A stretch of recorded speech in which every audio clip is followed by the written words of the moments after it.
First off, I want to take an opportunity on behalf of all of the teachers of the district to extend appreciation to our site administration, staff, and our parents, and tomorrow to the district for recognition of Teacher Week. The kids have been great, and it's been one of those days where we get to thank all our staff and our teachers for the work that they're doing for our students.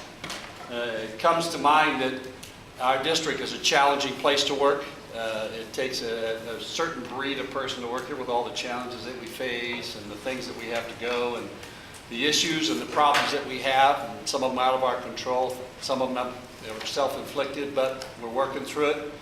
But I'm proud to be a member of all the teachers and the hard work that they do over the years, and letting you know that they're going to continue to do that regardless of the circumstances that come forward. So it's a great thing. Thank you, staff members, for supporting the staff and the teachers and the administrators in the back. Second item is that I know there's an item in here, and I've spoken with Megan already this evening about it, about the position for an oversight or a coordinator for special education to cover the charter schools. And that is turned into a bitter pill because the lack of explanation as to how and why that's going to take place, because the agreement that's also involved in the agenda tonight is the agreement between the teachers and the board and the district. And embedded in that conversation is after a certain benchmark was made, there was every effort was going to be put forth to rescind and compensate the teachers for the 5 furlough days. And here we have a new position being created that's going to tack on top of that monies that should be, I think, applied to satisfying that commitment by the district. I understand the charter school money comes in, and that's money that we hope that you're successful. We hope that that works, but that's all speculation at this point. And it's general fund money when it gets here, so it's not like it's restricted. And we certainly are concerned. I think there's some gray clouds hovering about this position. And so there was, as soon as the agenda came out, I got several emails and phone calls, and it's just been a constant conversation for the last couple of days. Perception is one thing, and we've talked many days and many times about perception in my meetings with Dr. Woodard and Mark and Ed and several of you that I've had the opportunity to discuss with. And this particular action at this time, when we can't understand how it can be going on now when they're really, it's kind of like the cart, like I expressed to Megan. I said, on the surface, it looks like the cart's way out in front of the horse. Sure, I get that it may happen. I understand that concept, but it just doesn't seem like it's there yet. So we're concerned about that. And so it was disappointing for us to see it in the agenda tonight when there's a lot of other things that there's commitments to satisfy first. And we hope that the board will keep that in mind. Our agreement's in here. I see that the agreement's in here. We appreciate that. We want to get moving on that. And just one last comment about no matter what the challenges are that we face. I know I've been here 15 years, and we have challenges day in and day out. It's a small district and economic challenge and stuff. But the one thing that's always constant with our staff members, we have some of the best kids of all our surrounding districts. And all the teachers that are here because they're here for the kids. And we're going to do what we can to continue to provide that educational experience in the classroom, regardless of all the changes and the turmoil and all the challenges that we go through. The one constant that each one of the board members can rely on is that when the students step into the classroom, they're going to get a quality education. The last item is that the association had the opportunity to send a delegation of teachers to a Common Core training and updating. I was on that delegation. We sent 11 teachers over to Oxnard to the CTA-provided training, paid for their expenses to get over there. It was an exceptional opportunity for us to work on the classroom and get us a better understanding outside what we've already learned from our in-house trainings about technology and what it is and what we can do, and we're sharing that experience throughout the staff members and the teachers. It was an exciting day. It was an all-day one, very intense, went from 8 to 4, and it went by in a flash, but in all the things that were going on, everybody was working through the breaks because there was a ton of information that we were getting clarity and getting some new insights about what we can do for our students in the future. Thank you. 8.2, CSEA President or Representative.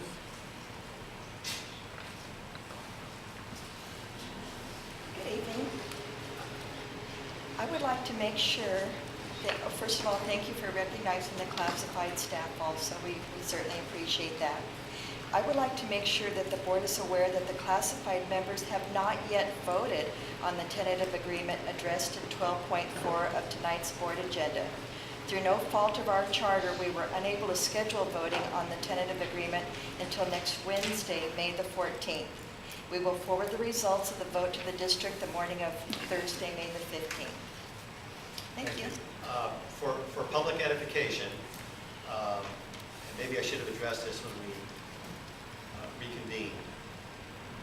Items on the agenda 10.4 through 10.9, as well as 11.2 and 12.4, and I believe the CSEA is 12.4, correct? Those have all been removed That from was the part of the agenda reason. discussion tonight. Okay, well, thank you very much. Student representative, Alice, what's up? Okay, so today we had our fourth and final food day to support the club's raising money. AP test started this past week and will continue on to next week. The Common Core state testing will be piloted this next week. For the past couple of weeks, seniors have been applying for all the local scholarships as well as others. This next Monday, the groundbreaking ceremony will be taking place at 10 a.m. Everybody's excited to see the grading begin with the permit being received today. Tomorrow, there will be a new 8x4 construction sign put up in front of the school. On Friday, May 16th, the class of 2014 will be hosting this year's prom at the Infusion Lounge at Universal City. We're hoping to see you guys there. We have seats reserved. Moving on to sports, track completed finals yesterday. The relay teams, as well as many individuals in shot put, the mile, the 400 meter, and the 100 meter will be advancing to CIF next Saturday. A total of 8 individuals advancing. This is the most we've seen this far. This program has grown to 48 and will continue to grow over the next years. And congratulations to the swim team being first in league, as this is their first year being in the Heritage League. And another congratulations to the softball team to their success this season and finishing in first in their league as well. Thank you, Alex. 8.4, DHS construction. We just heard we have a permit. Oh, boy, okay. Part of the problem is talking about distractions. It's a unique opportunity to work with LA County. So it's all divisions, put it that way, not just you want that to side. translate that language? Yeah, I need a translator, period. However, we were able to navigate the labyrinth in multiple agencies, whether it be water. As you know, right now, the governor has kind of stated a drought, and they've declared there's a drought. So that's been an issue, and there's actually several projects around the state, around the county, up in Lancaster, Palmdale area, and even down below that have actually been pulled, even though they were previously approved. They killed the project right in the middle of construction. I think, By water, you mean water for the construction? yeah, water for the construction site, the grading. Okay, so we're in the middle of getting the grading permits. That's the critical piece that really allows us to mobilize and get things started. Is there an issue? Are you leading up to an issue? No, I'm not. I'm leading up to resolution of those issues, saying that if you hear about that and realize the fact all of those things have been avoided, we finally got our water for the site. The reason why I also brought it up is because I wanted to thank Norm Hinckley and Mike Antonivich's office. He was instrumental in helping us secure the water for the site and the grading permits.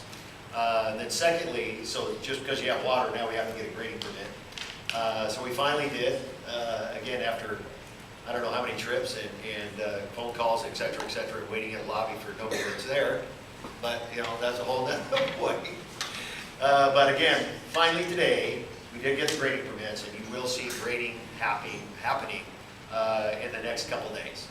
That includes they're going to start the grub, and they'll go through that process. On the 12th, that was my fear, is that as of the 12th, we wouldn't have actual grading, and we will. So we will have grading, even though technically we're 2 or 3 days behind now, where we wanted to be. But that's where we're at. We're very positive about it. Happy to get the permits, happy to get the water. We're one of very few new construction pieces that actually have water for the grading. So that's a significant piece. Wow.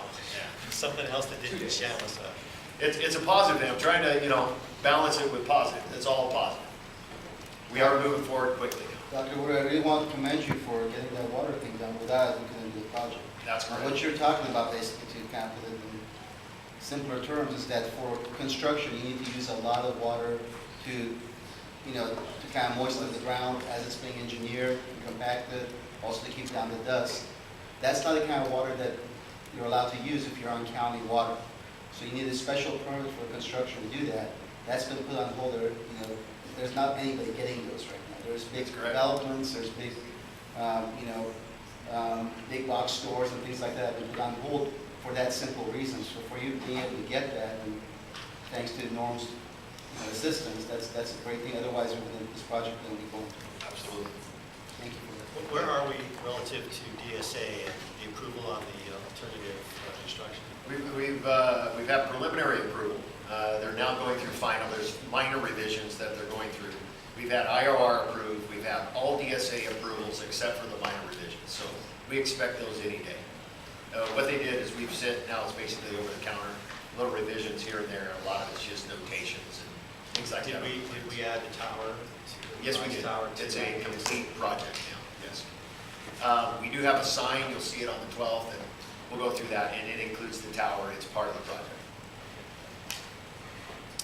All right, with the board's indulgence, if we could just take these items out of order and move to the superintendent report, is that okay with everyone?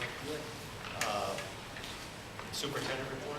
Okay, so first and foremost, I wanted to commend all of our teaching staff. I know this is Teachers Appreciation Week, and Mr. Jorgensen is absolutely right. I think, it's phenomenal the job that you guys do. We couldn't obviously do any of this without you. We greatly appreciate your efforts and wanted to honor them this week as Teacher Appreciation Week. I know the board shares the same sentiment with me and working with you to do that. And we greatly appreciate that time. I also was going to save some of my comments as it related to the special education position for that item that came up. And now that I see a lot of teachers here and different folks here, I want to make sure they understood. The position that we're talking about is contingent upon the MOU that was approved last time, which was the Einstein MOU. If you read in the MOU, it's an additional 3%.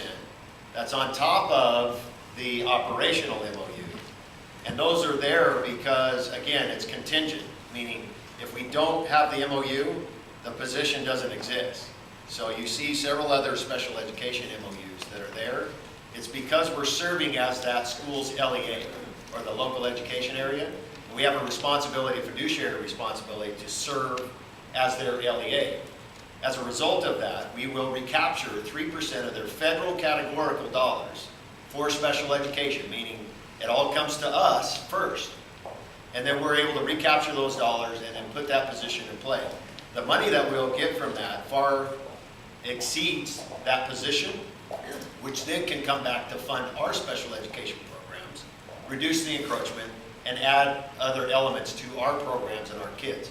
That's the idea. I want to make sure everybody understood that. I'll be happy to, I know Tim met with Ms. Freeman and went through that. I'd be happy to, again, talk to folks and show you the math on it, show you what it looks like, but in essence, it's a positive thing for our district, our teachers, and our students ultimately is what I'm concerned about. So, and lastly, as we go through the process, as we go through some of these tonight, and I'll talk about each one of them as they come up. I wanted to discuss, if you will, some of the charter initiatives. As we go through some of these, again, I'd like to sit down with some of the teaching staff and really clearly explain what the initiatives are, where the money goes, how we get it, how we recapture it, where it goes, and we will also have that. And I would encourage you to come to the budget study session, as we'll have detailed analysis of each of these documents with a clear summary of everything that we have, where it's going, where it's intended, etc. And then the board will be able to earmark those and say, in essence, does it go towards what, when, where, how, all of those during that budget study session. So as we schedule that tonight, I would encourage each of you to attend that meeting and take a look at, and then you'll have a lot more information as well. But then even if you can't make that meeting, we'll sit down after that and have a detailed explanation so that, again, as you read the MOUs, I know there are a lot of legal jargon and legal language in there, but you'll see the actual numbers as we come out to the end. So again, let's keep that open dialogue. Again, appreciate your efforts, and we'll go from there. So that's all I have. Thank you. 8.7, board member comments. Mike, you have anything? I do. So, just part of my board member comment period is just, I figure, to help educate the public in general. I've got something here from the California State School Board Association. And not that we can affect change, but it's a little dismal because it goes right to these discussions that we just had. Education Week published its annual state-by-state rankings for overall funding. We're last. And that's, I mean, California. The California is the last person in funding. We're the Golden State. We're the eighth largest economy in the world, and we spend the least, and we're supposed to be a high-tech economy. So, but this is the undercurrent of everything we talk about every week, and for what that's worth. I can't really change that. Granted, it's based on 2010, 2011 data, and supposedly school funding is coming back, but we certainly don't see it, and it's sufficiently. And I would venture to say that every other state is probably coming back as fast as ours, so we're probably still at the last, even with today's dollars. But you never know, a couple years, you know, you're always looking in the rearview mirror. The other thing is we will be talking about the possibility of a survey later, so I should hold that discussion for that. Yes. I don't understand why we skipped it. I know it didn't come up in 2.0. It's 8.5. 8.5. Yes, well, You reordered things, remember we... I asked for board's indulgence. I didn't hear any. Okay, so I'll hold any comments for Because at it'll that be a time. longer discussion. Well, are we going to keep it at 8.0 or we're not Yes. going to? Okay. We're going to discuss it last. That's what I was making sure, Larry. We're going to get a chance That's to at talk 8.0. about it. Correct. So I'll Okay. close comments for that. That's it for me. Matt? Ed? Just this being a Teacher Appreciation Week, just wanted to thank the teachers. I've said this before, both my parents were teachers, and for over 30 years each. I was raised by my grandparents, both of them. My grandpa, math teacher, eventually became principal and superintendent, and my grandma was a second grade teacher her whole career, basically. So I certainly have a soft spot for teachers, and I think their job is a calling. It's not just a simple career or a job. And I take to heart what Mr. Jorgensen was saying earlier, that you guys will do what you guys can once the kids are in the classroom. And I sure appreciate all that. Thank you so much. That's it, Mr. President. Larry? I'll just kind of repeat a little bit about what Ed said. I truly appreciate everything the teachers do. I'm sort of a teacher myself, law professor. I've had my law classes I teach for 20 years and other types of education since 1972. And watched my daughter go to college and become a teacher in the district a little south of here, where Idaho used to be, and see everything that she goes through, doing all those paper corrections and stuff, working hours and hours outside of the teaching. And I really appreciate everything you do. And the reason I ran to be on this board was to benefit you teachers and the kids that you teach. And I try to do in everything I do on this board to do it for the benefit of the kids and the benefit of you teachers. And I too thank you, the same as Ed does, for everything that you do for our kids. That's it. Okay. I've always watched this closely since I've been a board member because of all the past concerns and reputation and all the dialogue relative to our high school since its inception. In terms of college acceptance rates and where our kids go, one thing I've always wanted, and it's hard to get because it's predicated on kids who graduate and go to college to give feedback. So it's hard to capture, but I'm always looking to see where they go and what colleges accept our kids, and then how well they thrive at those colleges. And I have paid more attention to it this year because I had a personal stake in it because my son is a senior. And I want to thank the superintendent for his leadership on this issue. But I'd like to give special thanks to Principal DeVoe, to Ms. Barnes, to all the office staff, Anna Lee and everybody that works in that staff that helps our kids facilitate their college applications and get in transcripts. And I want to thank the teachers for the teaching that they do. I have said for a long time that this high school has far outstripped some of the lingering attitude that some people in the community have about the high school. I think it is far better than we often give it credit for. And I am absolutely pleased and amazed, and again, selfishly, because I have looked at it because of my son being in the class, just how many kids got accepted to top universities and the number of kids that got accepted to UC schools. And I know it's been a goal for a long time to ensure that this wasn't a crapshoot at our school as to whether a kid could get into a UC school or not. And if this year is any benchmark about how effective Vasquez is for preparing our kids to get into a UC school, I think everybody needs to stand up and take note of that. Just how many kids got accepted. And they got accepted to multiple UC schools. They got accepted to the higher end UC schools. And we have, I know we have at least one attendee to UCLA. We have at least one to Berkeley. We're not talking run-of-the-mill universities. We're talking about universities that are some of the best in the nation. And again, because I was personally involved, I was absolutely shocked to see just how many kids apply to the UC schools. The lowest number of applicants to a given UC school was UC Santa Cruz, and that was 47,000 applicants for freshman fall 2014. Berkeley was 80-some-odd thousand applicants. Santa Barbara was 67,000 applicants. And yet, we have an array of students at little old VHS that got into multiple schools.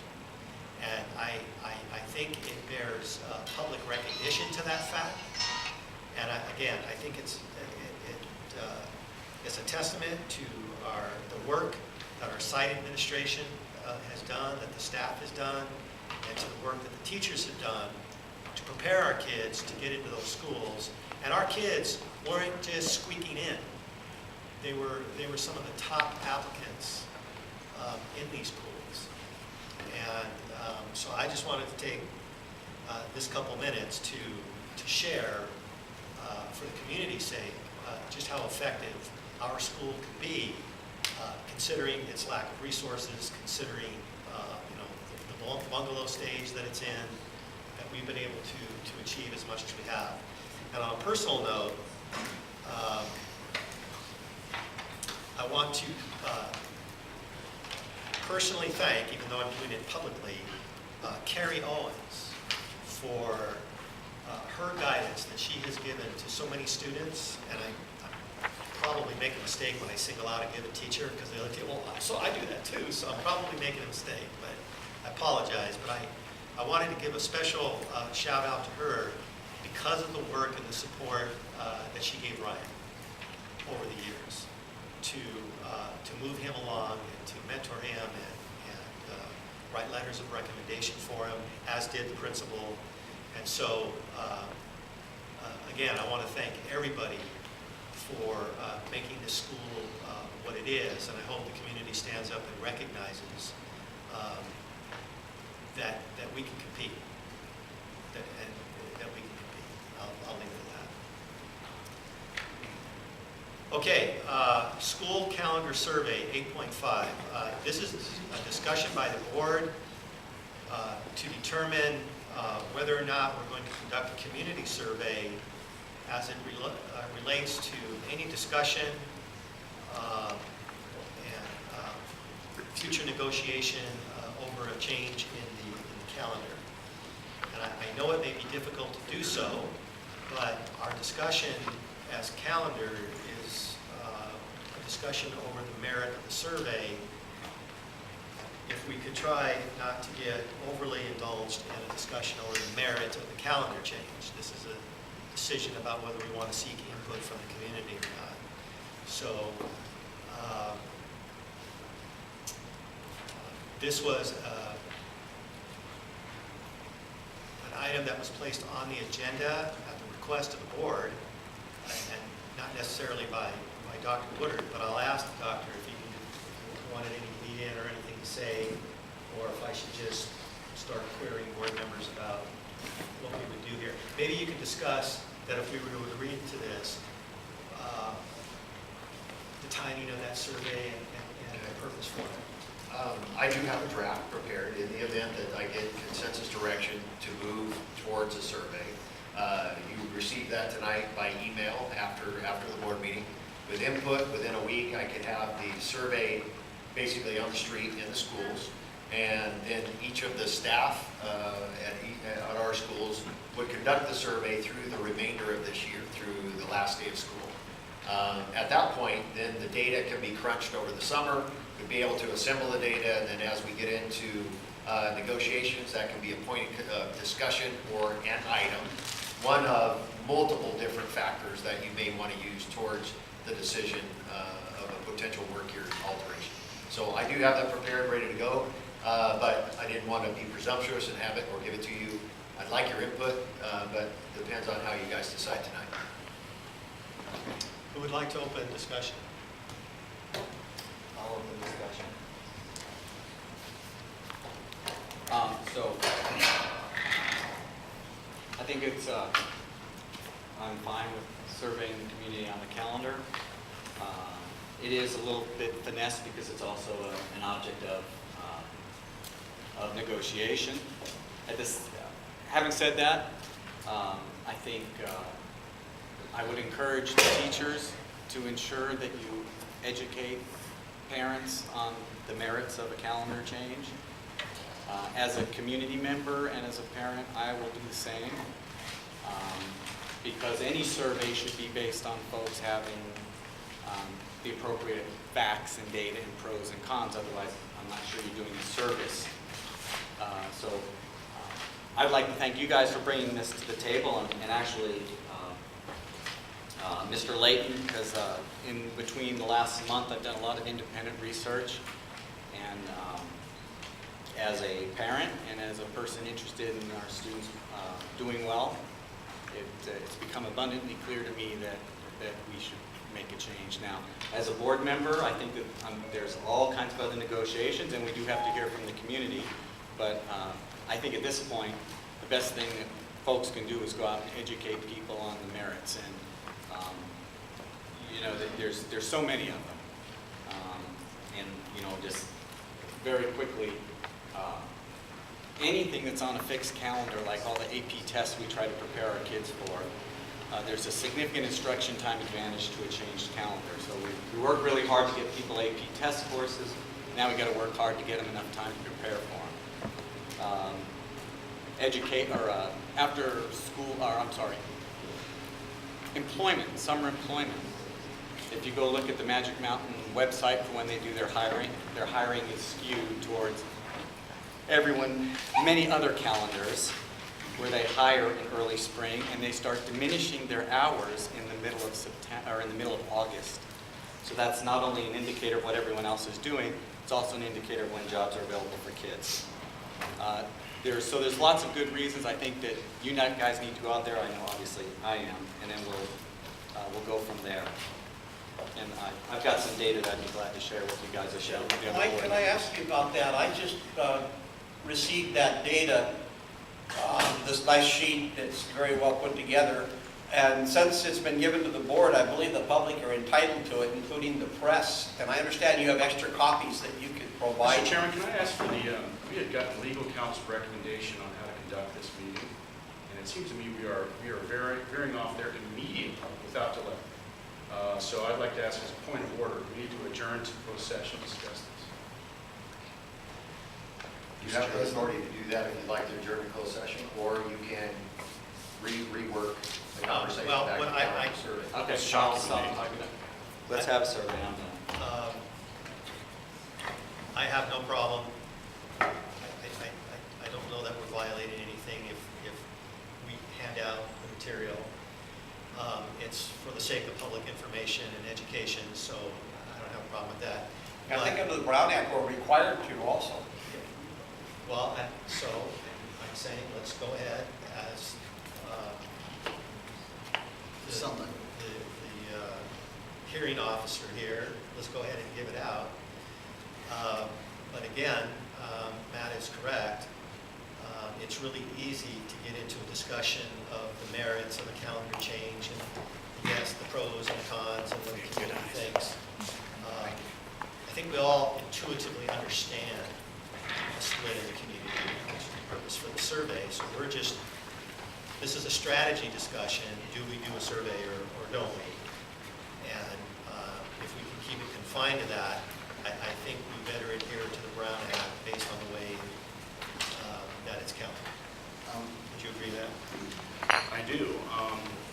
I think we've got, a lot of guidance on the right way to discuss this matter. It doesn't seem like we have much interest in following that guidance. So I'll hold my tongue. And it's not to suggest that we're never going to have a discussion about it. It's just Of course not. tonight. It's just, I don't want the teachers or the community to think that there's never going to be an opportunity to openly discuss this. It's just for tonight, do we want to do a survey or not, to give us data so that we can have a broader discussion on the issue. Mr. President, may I follow Mr. Fox in the discussion? You may. Did you have it? Well, go ahead. Are you done? Go ahead. Yeah. Mr. President? For now, yeah. I think that we've done this survey in the past, and there's been a trend in the parents' wishes over the years. We've done a survey twice, to my knowledge, and I think whatever action we take, a survey will legitimize that action. I do agree that it has to be an educated survey where the parents are educated about the merits, and also kind of have a full picture of why some people don't want to change. It should be a complete picture and the parents decide. And there's things that we survey the parents on, there's things that we don't. But I think in cases where it affects their lives, it affects their schedules, any feedback we get, especially based on the trend that's been happening over the years, I think can be nothing but positive and legitimize whatever actions we take. So for that reason, I'm certainly for the survey. Did you want to go, Matt, or Larry? No, I'm very much in favor of surveying the community. And then also, I'm very much in favor of openly discussing at the appropriate time the pros and cons of the change. And my only concern is whether this is the appropriate time. My only concern is that we discuss it openly and educate prior to results. Of course. Well, my feeling on the survey is, I'm seeing the survey live, because when I go to a restaurant like the La Cabana, I have people coming up talking to me about this. I think that the input should also be part of the survey, because we had Tim give us a transition calendar benefits that needs to be communicated to the people. We now have the study by Mike Fox. I believe,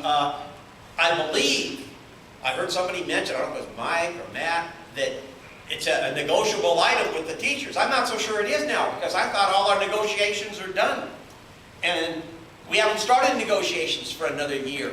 So, and as I've said before, I'm strongly in favor of having the calendar school year start sooner for the academic benefits. And for that reason, I also am in favor of the survey, so that everybody that has somebody that wants to go to those nice colleges that you're talking about, and maybe the little lower level colleges like COC and AD College, can have the benefit of the earlier school year. So yes, the survey, I think, should go out, but I don't think you can muffle Mike and me by calling this a negotiable item, because I don't think it's right. Well, I think that's That's good to know.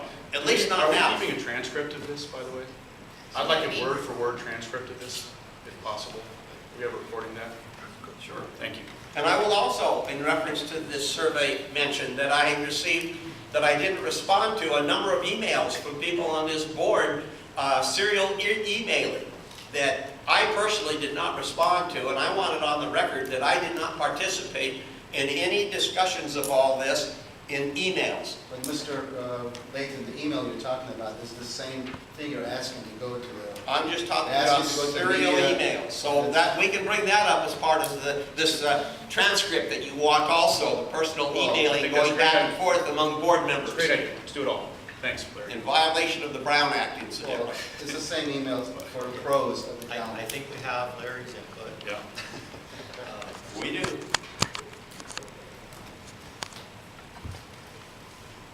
Somehow over time, and I can understand why, I've always been labeled as somebody that is against the calendar change.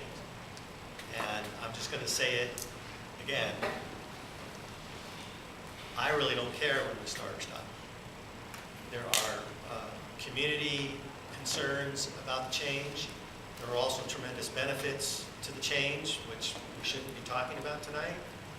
And my position is to be representative of the community, is we have to determine and obtain their input. It's not as simple as do we want an alternative calendar or not.